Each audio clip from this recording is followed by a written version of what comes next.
All right, we're going to go ahead and get started. Let me thank everyone for being here this morning.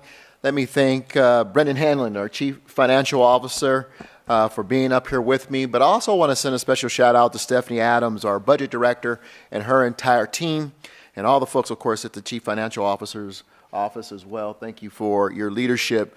To the members of the Cabinet who are here, thank you as well for your presence and your leadership in the development of this year's, our 2021's budget. So we start off by going, whew, what a difference a year makes.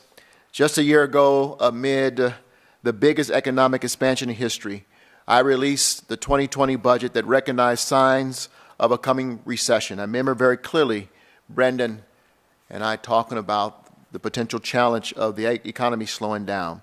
As it turns out, that was very good foresight.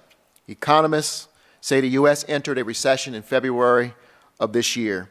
But that was hugely overshadowed in late March when the pandemic almost completely brought the global economy to a standstill. In just 2 months, the United States lost 22.2 million jobs, dwarfing even the Great Depression. For perspective, the U.S. lost 8.7 million jobs during the 2 years of the Great Recession, 8.7 million jobs during the entire 2 years of the Great Recession. The U.S. lost 2.5 times that amount in just 2 months in 2020. In Denver, more than half of our budget comes from sales and tourism taxes, two industries that took the brunt of the impact from COVID-19. We are forecasting a revenue decrease of $220 million this year, the worst loss of city revenue since 1933. We are closing the 2020 budget gap by reducing agency budgets, freezing most hiring, requiring employees to take furloughs, and using a portion of our reserves. I wish 2021 looked better. The reality is, 2021 is just as uncertain as the last 6 months have been because of the pandemic is ongoing. This 2021 budget marks a year of significant and difficult cuts necessary to close a gap of approximately $190 million between our projected revenues and expenditures. This budget carefully manages the uncertainty of the public health and economic crises with our obligation to serve the community and rebuild our local economy in a way that is sustainable and equitable. The 2021 proposed budget identifies savings in most city agencies and reflects the priorities of one, supporting those who need it the most, where we will continue our efforts to support our most vulnerable by increasing our investments in shelter, housing, healthcare, and social services. Two, by continuing to respond to the coronavirus pandemic and protect public health with the resources needed to prepare the city to handle a potential surge of cases in the winter, the potential distribution of a vaccine to the community, and prioritize support for people most in need. And finally, getting people back to work, to rebuilding our local economy with the tools that we know will work to support the stability and long-term recovery by providing equitable opportunities to residents and businesses. Along with the pandemic and economic challenges, we continue to face the challenge of keeping our children, families, and neighborhoods safe. I've said it before, but I think it's worth saying again. No one, especially children, should feel unsafe in their neighborhood. The rise in crime, particularly youth violence, is greatly concerning to me and everybody in this room, which is why my budget does, while also continuing to reform the criminal justice system, make strategic investments in combating the rise of youth violence. Now, let's just address what I know is on everyone's mind. This budget does not support a false choice between safety and transforming our criminal justice system. It does both. We increase support for the STARS program, which we hope to grow to each police district. We continue to support our co-responders and our first responders. We stand up the first full year of funding for the Solutions Center. And finally, we continue scores of other reforms, efforts undertaken over the last 15 years. And we're not doing this in a silo. We will continue our community engagement around these reformations to ensure our community weighs in and we create a more sustainable and just system for everyone. As a reminder, we will continue. I want to make it very clear that everyone understands this as a reminder. I apologize. This city workforce makes up 70% of our general fund expenditures. So it's difficult to close the budget gap without impacting our employees. Today, this budget avoids layoffs of our city workforce. Instead, we greatly reduce hiring and hold more than 400 of our career service positions vacant, which will impact the timeliness of some of our city services. The budget calls for furlough days in 2021 as we've had in 2020, but it'll be a little different next year. We have developed a tiered system where those who earn the most take the most days, while those who earn the least are required to take fewer furlough days. I will be requiring city mayoral appointees, to take 9 furlough days next year. So I'm going to frame this for you. I strongly believe, as we did during the Great Recession, that by working together, by following the advice of medical professionals and scientists, by supporting our local businesses, restaurants, and retailers, and by addressing years of systemic racism and inequality, building a more resilient and sustainable systems. I believe in my heart that Denver will come back stronger as we did following the 2008 Great Recession.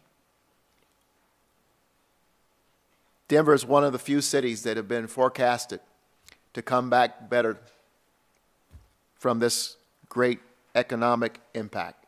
And of course, making sure that we all across this nation continue to address the impacts of coronavirus. If we stay focused, if we use the tools we know have already proven to help revitalize the economy, I believe we'll begin to turn the corner once a vaccine and herd immunity begins to take place in our economy. With that, I'm going to turn it over to our Chief Financial Officer, Brendan Hanlon, who will address in great detail the budget for 2021. Thank you very much, Mayor Hancock. And as you noted, it has been an incredibly difficult budget year, not just for the finance team, but the administration, our city employees, our agencies, our elected officials across the board. And I just want to thank you for your leadership during this crisis. I want to make sure I also spend some time thanking members of my team, specifically the Budget Management Director, Stephanie Adams, and the entire Budget and Management team and all the work that they've put in, countless hours. Laura Perry and the Capital Planning and Programming team, making sure that we have a solid capital program with solid capital investments that help us support a robust recovery. And Margaret Daniuser, my Deputy CFO, who's been leading our financial emergency response and working on how do we manage our federal funds. And of course, all of my colleagues, many of which are here, who their teams have spent countless hours deliberating internally, not just for 2020, but also 2021, and the budget choices that they needed to make as a team, being sensitive to the services that they have to support every single day and their employees that help staff them. They have gone through painstaking efforts to get to where we're at today. I just want to thank them for all of their time.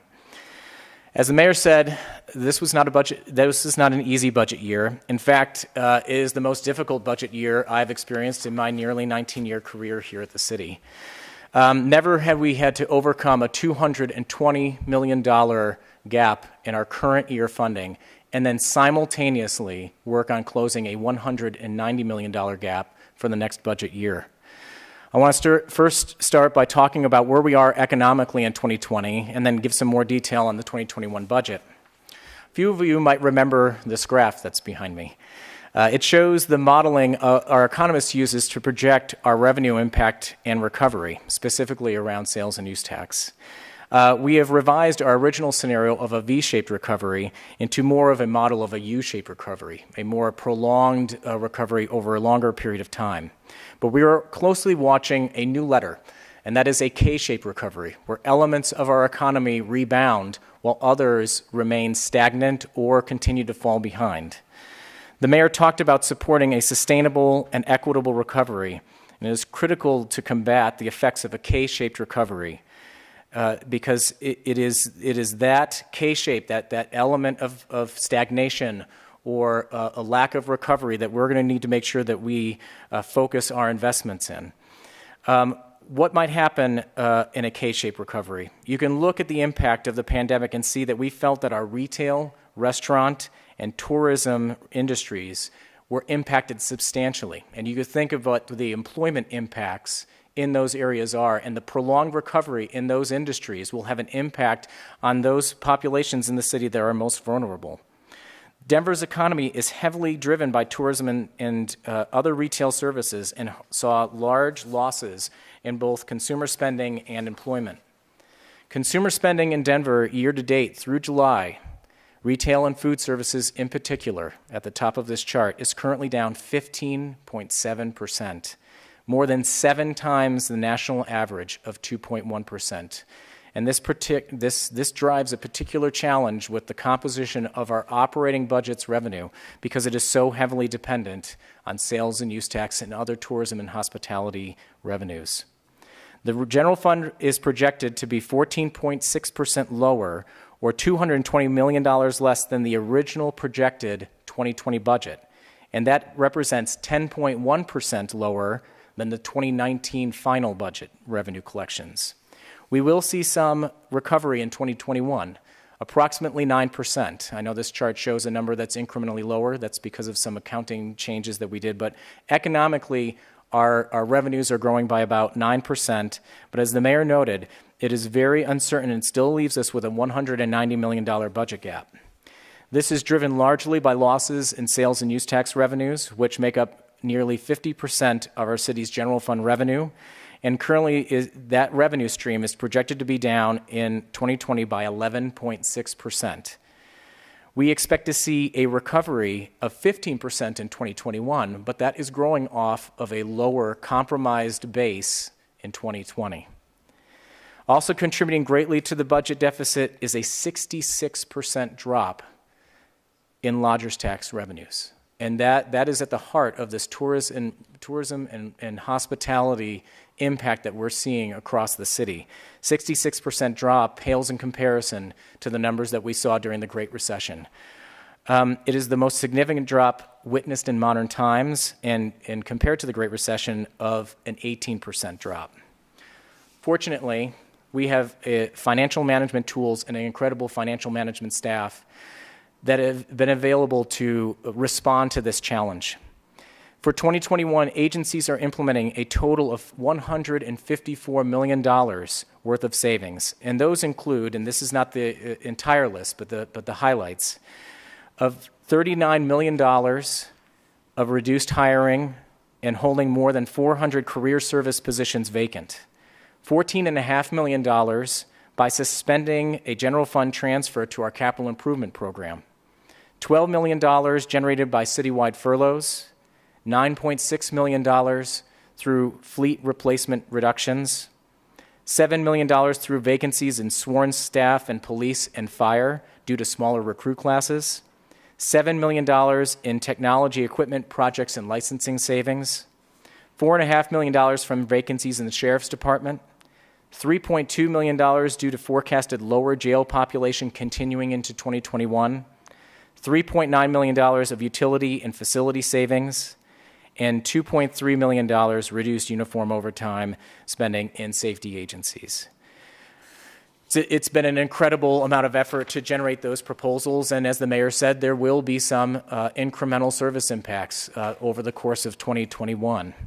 But at the same time, while we were making those difficult choices, we also chose to invest in key areas of the city.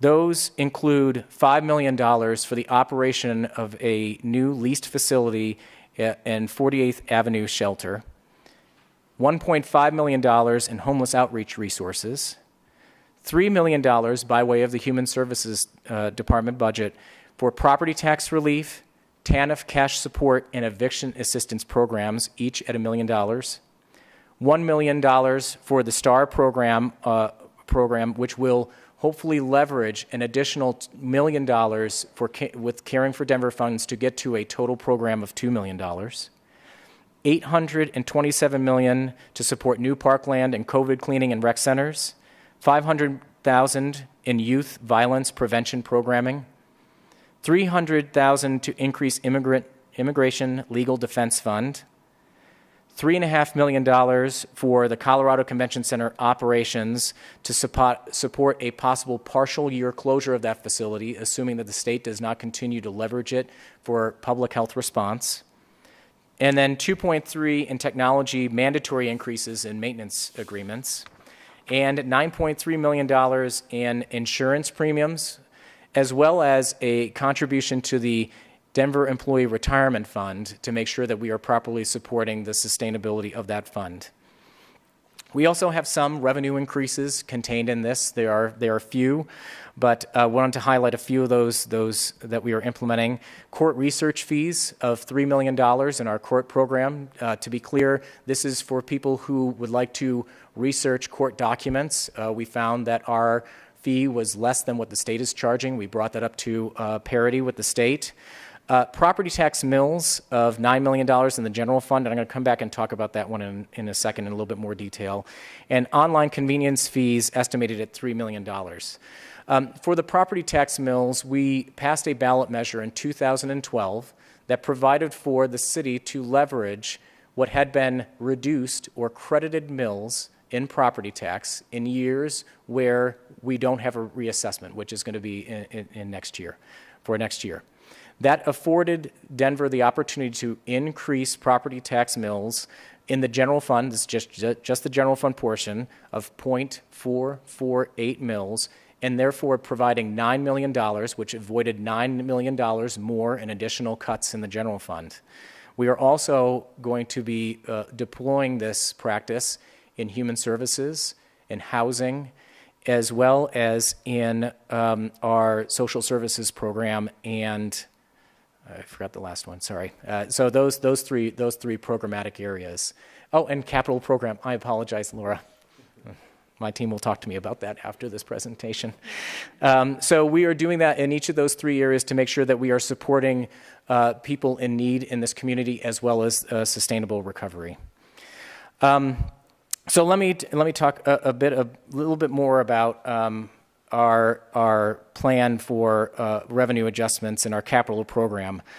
In 2021, we will accelerate our Elevate Denver bond program where resources are already secured, and by launching another $170 million for projects in neighborhoods across the city. When coupled with our annual capital improvement program, the city will invest $478 million in capital programming through 2023, including job training opportunities to help people build careers in the skills and trades, and to provide opportunities for small business and micro businesses and women and minority-owned businesses. Our return on capital investments by way of deployed CIP funds is double. For every $1 million that we invest in our capital program, it generates $2 million in economic output at a time period during this 3-year period when it is needed the most. This is when people need that support, even if it does not avoid job loss, job cuts. It helps support current employment during this time period. So it's very important.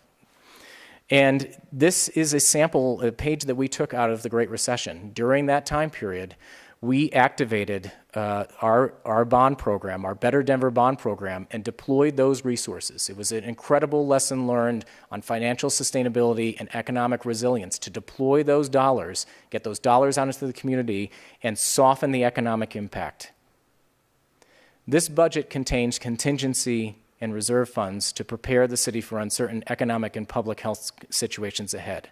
Specifically, it sets aside 2% for our contingency funds as required by charter, and it also maintains 12% fund balance in 2020 as well as in 2021. This is very important in terms of the uncertainty that we might be seeing in the third and fourth quarter of 2020 and the first and second quarter of 2021. You want to make sure you have reserves, a safety net for your budget, just like we did to start this budget year. With that, I want to thank again my finance team, all the city agencies, and all the work that has been put in over the past months, and will continue. Our efforts will continue to make sure that we have a financially healthy and sustainable city.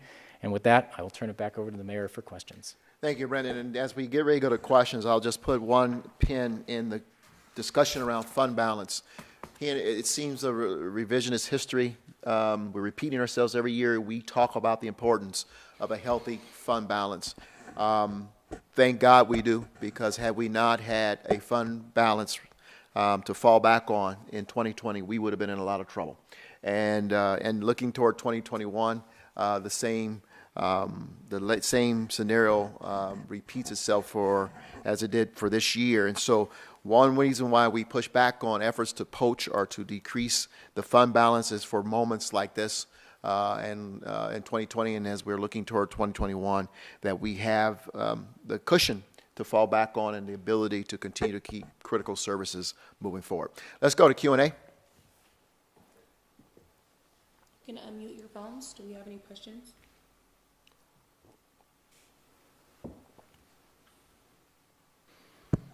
Yeah, this is Janet with 9 News. I have a couple.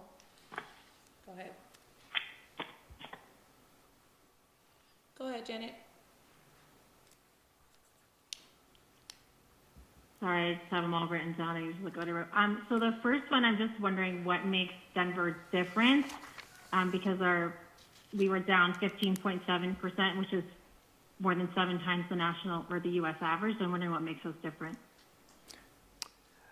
Did you hear the question? Yes, Go yes. ahead. So I think what makes Denver different is you have to first acknowledge that the national numbers are national numbers. That is both urban areas and rural areas all combined. So you're going to get some different comparisons. That was not a comparison of all urban areas in the country. That was a comparison of national statistics. But I will say, with a very robust tourism and hospitality industry in Denver, we were very vulnerable when it came to a pandemic that restricted access to our businesses, restricted the ability for people to travel to our city. So, but I will say that I don't know that I would represent it as being any more exposed as any other major city. It's just where we compare to the nation. Well said, yeah. Your follow-up?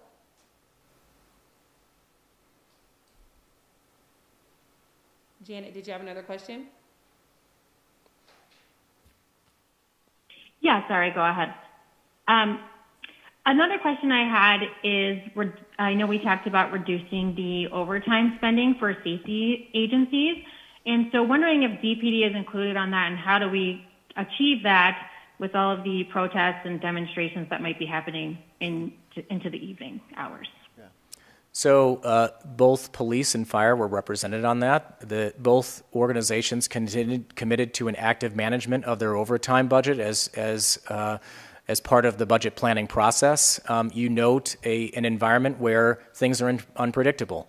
And we will have to respond to that unpredictability, and that's what I had mentioned, 2% contingency. That is budget that is set aside to respond to unforeseen conditions.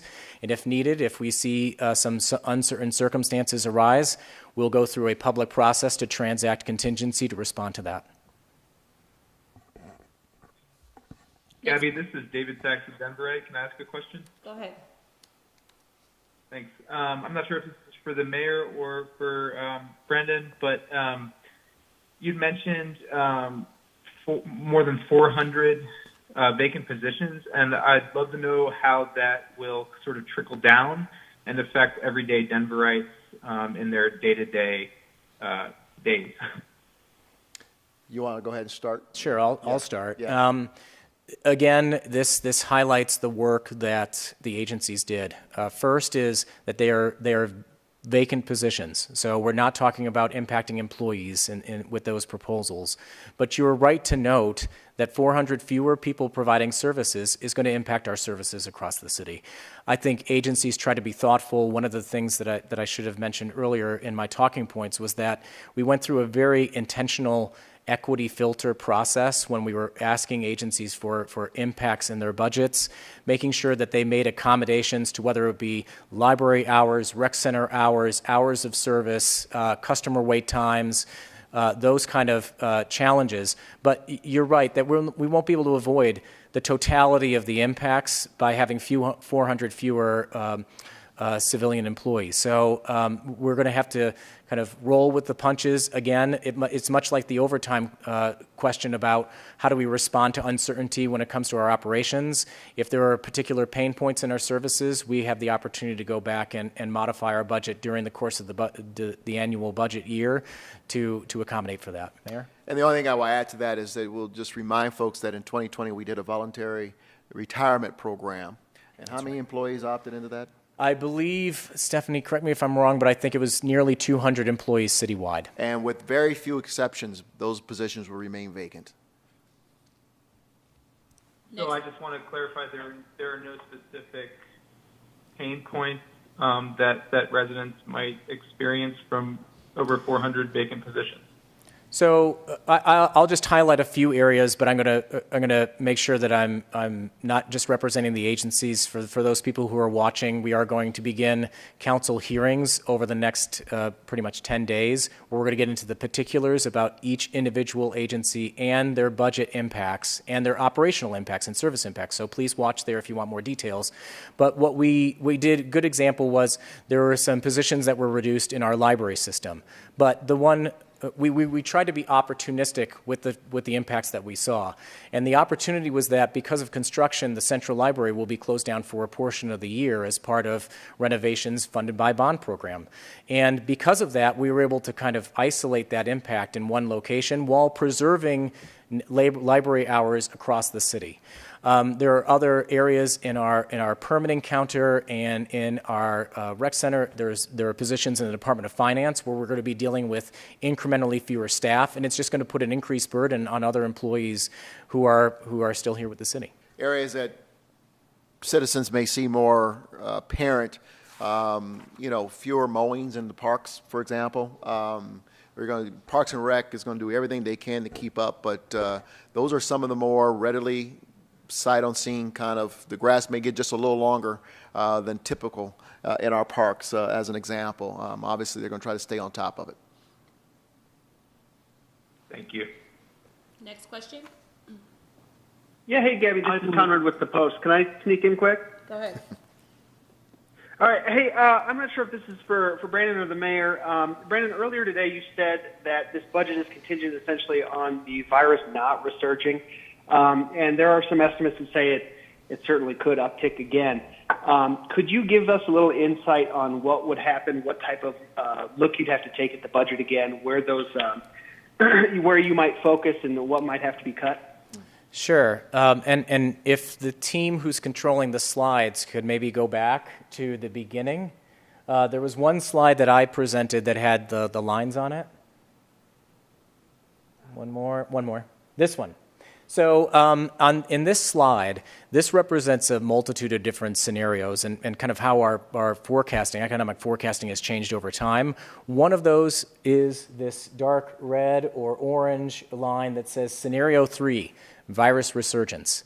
Now, I will say that this is a hypothetical model. We would have to first determine exactly the severity of the outbreak, what kind of public health actions have to be taken in response to it. So this is really just a hypothetical way of forecasting. But what you could see is our current forecast is the green scenario versus the red scenario. So what you see is an increment of gradual underperformance,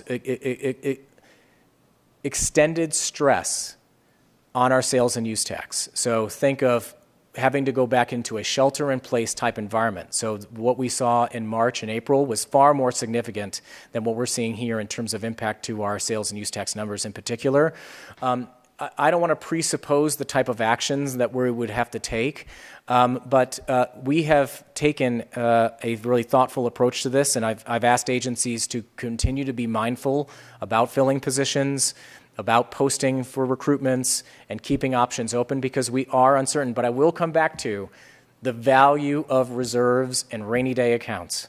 That is why they are there. That is why we're trying to preserve 12%, because if something like this were to happen in the latter portion of the year, you want that reserve available to make sure you have a safety net for your finances. Well, let me just say this, just like at home, if you have a savings account, you have a moment where you're challenged, you have to use the savings account. The last thing you can afford is another challenge to require you to go back into that savings account. And so having deployed 3% or over $90 million of our reserve fund, the last thing we need is to have to go back and to deal with another challenging year. And so here we go again. Since you mentioned COVID, it boils down to our responsibility of wearing masks, socially distancing, washing your hands, and being smart. And particularly as the second virus is introduced into the society or into the community now, the flu virus, hunkering down and being smart is even more important. And so this orange line scenario is what we're trying to avoid, and we control that. And so this is a difficult time. I would hate, it would be very difficult. It would be disastrous for us to have to go through this scenario once again and to dip even further into reserves or to further cut services. Folks, I want to just compare this, and I don't mean to go on about this, but I cannot underscore the severity of the challenge that we face in 2020 as we look toward 2021, at least early on, in that what we experienced this year, it outstrips almost twice, if not 3 times, what we saw in the entire Great Recession. And when I came in 2011, we were already into the bone marrow. We couldn't go any further. Well, folks, we're in the bone marrow in a matter of 6 months. And there's not very much more for us to go deeper without severely impacting our ability to deliver the services that we all count on as taxpayers, without disrupting our workforce, and without really hurting our ability to maintain a good, healthy credit rating and keeping everyone safe and healthy, which are our top priorities as a city. So I don't mean to keep preaching that, but I cannot underscore. I don't want us to walk away from that lightly. That's a very important point. Next question. Yeah, this is Ivan with Denver 7. Mayor Hancock, couple questions for you. Is the reduction in OT for police and scaling back hiring new officers, is it just a way to trim and balance the budget, or was there also some pressure that you saw from protests throughout this year? I think it's important to look at our approach to the police department as a system and not episodic. The reality is that it takes months, if not a year or more, to put an officer on the street. And so when we say we are cutting back training academies and we're going to train less individuals to join our police department, folks, we are setting back our ability to staff our police department, our ability to keep everyone safe in the city by years. So this is a budgetary decision that we are making in consideration of a system of developing law enforcement in our city, not in response to protests. We are also experiencing a severe rise in crime, which is greatly concerning for all of us.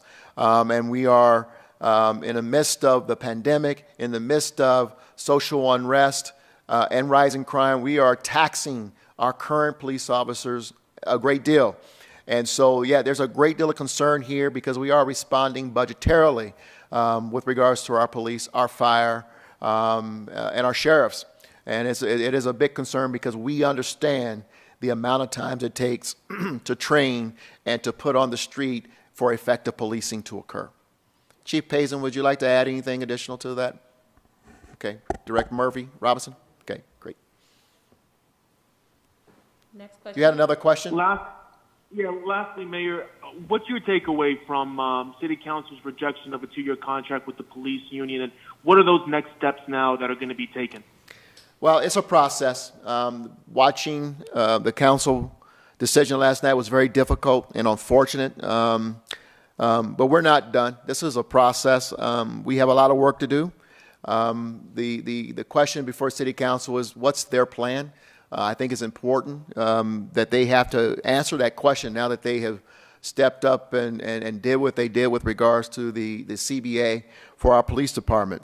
But in our minds, we're going to continue to do what we've been doing for the last decade, and that is continue to innovate, continue to reform, and continue to hold accountable what I believe to be a police department that has been open and willing to listen to community, collaborate with the community, make pivots and changes in how they strategically keep the people of the city safe.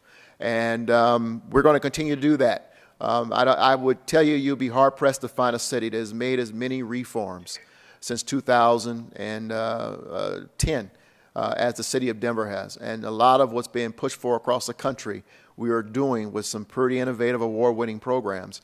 And we're going to continue to do that, but also being open to continue to communicate and work with the community to find those opportunities. But let me say this, that was a very difficult decision to watch. The police department, the police officers gave up $5 million in concessions. You know, they understood that they had to have some carrot for their officers to pass this, and certainly they understood and said to us directly, and even wrote a letter to City Council, if the city is not in position in July of 2022 to give these raises, we will be back to the table with you to figure out those steps. And so it's unfortunate that the decision was made as it was last night. Next question. This is Vinny Del Giudice at Bloomberg News in Denver. May I ask a question? Go ahead, Benny. Yes. Hi, Mayor. Regarding the police budget, will Denver, like other U.S. cities, be shifting money from the police to mental health and these types of programs that will, in turn, respond to with the police to enhance 911 calls for mental health issues, this type of thing? Thank you very much. Yeah, Benny, that's what I was referring to, and thank you for your question because, again, as a city, you know, several years ago we started looking at how we look at policing or really dealing with effectively with crime on a broader scale. It's not just policing, it's a community issue, and that included really addressing the issues of mental health, and that's where the co-responder program came from. We are in the midst of a pilot program around our STARS program, which sends non-police response to crises in a community. And we are making those investments in this budget. Next year for 2021 includes additional continuing investment in co-responder as well as additional investment in the STARS program. And so Denver had already been moving in that direction. 90% of our budget in the police department is personnel. And we are working to continue to address the issues challenging crime and crime statistics in our city beyond just policing. And it's not something we're doing in response to this episode. It's in response to a system that we saw that drives crime no matter where you are in this country, no matter what the circumstances, and how we can best combat that by addressing the human condition and meeting our residents where they are and taking a more broader approach than just policing. And so we're going to continue that. We are increasing our investments there while also, again, holding our responsibility of keeping our residents safe and healthy in the city. Thank you, Mayor. Thank you very much. Thank you. Is there anyone who hasn't gone yet? I've gone, but I do have another question. This is Janet with 9 News. Go ahead, Janet. Really two questions. So the first one is the budget calls for $70 million for affordable housing and services for those experiencing homelessness. So the question is, what happens if Denver voters approve the sales tax this November? Would that $70 million just be extra money for homelessness, or could that money be allocated, say, to another department if that sales tax is approved? We're going to ask Britta Fisher, as our Director of Housing and Opportunity in the City of Denver. Thanks for that question, Janet. The question I understood was, with a budget of $70 million, if the taxpayers and the residents of Denver pass 2B, what would that do to the budget? The budget remains. That is what we are committed to provide for people experiencing homelessness, to provide affordable housing and critical services to keep people healthy, housed, and connected in Denver. If the 2B does pass, that will be additive to this budget and help us to serve more people and make a bigger difference. Very good, thank you. And then the last question I just had was about the reserve fund at 12%. Obviously, given the situation of unprecedented times, has there been any talk about reducing that, or is that a mandate to keep it at that 12%? So thanks for the question. We did reduce it because we started 2020 with a 17% reserve, and we are spending that down to 12%. What we're trying to do now is preserve that reserve through these uncertain times to make sure that that safety net is sustained. So that's why we have used it for 2020. It's supposed to be there as a cushion or a safety net for our finances. It operated as it should. Now our job is to make the thoughtful, tough decisions that are contained in this budget to preserve it, so that way if we do have a resurgence, it's available for us to rely upon. And you notice how diplomatically he corrected me. I think I said 3%. It's 5% that we drew down on the reserve. So that's very good. That's correct. Thank you for doing this. Last question for someone who hasn't asked a question yet. Thanks. This is Ed Seelover with the Denver Business Journal. Mayor, you talked a couple of times about revitalizing the economy, supporting local business jobs. Could you identify a couple of things in this budget that you think will really help bring them back? And I know you gave a pretty broad overview, but what specifically are you investing in that you think will help to bring back and preserve jobs? Yeah, Ed, great question. So first of all, take a look at our acceleration of capital projects. There are a few sectors in the economy that go through the entire ecosystem of the economy as construction and design. We used the same tool in 2008. I was president of the city council at the time, worked closely with the Hickenlooper administration, and we intentionally crafted a strategy to accelerate our Go Denver bond at that time and to infuse the economy with these dollars so that we can keep people working, not only in construction industry, but you've got accountants, you've got suppliers, you've got all type of industries that are touched by construction. And so that is a very intentional tool. Very early on during the COVID and our response to COVID, we had a call with City Council. And I remember telling City Council one of the tools we're going to deploy very intentionally is the acceleration of our Elevate Denver bond program. And it's not just the bond program, but we have other programs such as the reconstruction of 16th Street Mall, the Convention Center, even what's happening at the airport. These are programs that we're already committed to and already statutorily had dollars allocated for. We could have stopped and said, well, wait, but we actually are intentionally accelerating these dollars so that we can keep this economy moving. And then I'll finish with this. You might recall during the Great Recession, there was a time the only sector that was building or doing anything construction design-wise in the city of Denver was the city of Denver. Private sector completely shut down. And but for the city of Denver doing that with the Go Denver bond program, there would have been a lot more devastation with people in regards to unemployment. One thing to add to that is that our Denver Economic Development Office also has access into those capital project funds and integrates workforce training programs. So it's about sustaining one industry by way of construction, but it's also about gaining access for folks who don't currently work in that industry to that industry as they implement those programs. And I think the last thing I'll share is that we are continuing conversations with our airlines to continue to expand at the airport. Obviously, as Denver right now is the leading airport for passenger traffic in the country. And I think that says a lot for their commitment in Denver and our commitment to continue to try to expand to different markets. This will come back, and we want to be at the forefront of that expansion and hit the ground running. And we're going to be able to do that because of the efforts we're undertaking right now. David, you have one more question? Yeah, I was wondering if you could let us know if there are any major projects, like big capital projects, that are going to be delayed or nixed because of these budget shortfalls, and if not, why not? I could take this. So at this point in time, we are trying to accelerate our capital program over the next 3 years. So this is an opportunity not to pull back on those projects, but to lean in and push them forward. So that way my talking points before said, for every $1 million we roll out in our capital program, we get $2 million worth of economic return. And that is a really big deal when you're talking about over $400 million worth of acceleration over a 3-year period of time. Thank you. Thank you. Thank you. Thank you, everyone. Thank you.